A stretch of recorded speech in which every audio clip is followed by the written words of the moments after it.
Thank you all. Incredible honor to be here with you today. As everybody knows, we've got incredible opportunity to take back our democracy with what's happened with the implosion of the two political parties. We've lived now for almost 70 years with basically a war economy my entire life. A lot of these issues I know many of you have probably been working at for a lot longer before I was even conscious of many of these issues. Unfortunately, when I was a young person, I thought I was informing myself by reading the newspaper and reading the magazines and listening to the radio and watching the news. I thought that made me an informed citizen.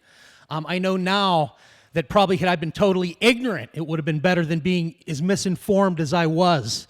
I've moved to the Adirondack Park in 1988. I did have the privilege of growing up in a time where at least education was affordable. I went to a land-grant university, ended up going right to work for corporate America, had it pretty good, believed in the American dream because I kind of fell into it. Well, many people were falling off the edge, but I was increasingly aware I didn't like my wages going for war and for incarceration. And there was really no political alternative through either of the two major political parties. Occasionally would get a progressive candidate come along, but we all know what happened. So this grassroots work that's been done is incredibly exciting. But if you look at what's going on underground, we still have these incredible amounts of money flowing into our communities in some sort of Orwellian fashion. We've got a government that's at war in Afghanistan.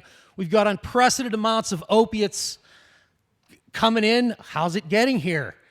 And yet that same government that seems to be letting those drugs in here and having synthetic opioids being prescribed to everyone, they're providing grants to communities to combat this.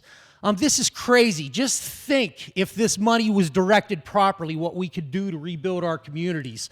My campaign certainly rests on the 4 pillars of the Green Party: peace, social justice, grassroots democracy, and ecological wisdom. And that's something we're not going to get, we haven't gotten, and we're not going to get from the two political parties.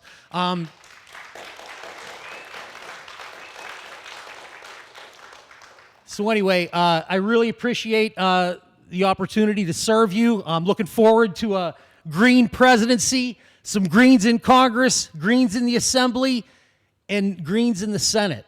And we're going to change things. Thanks very much.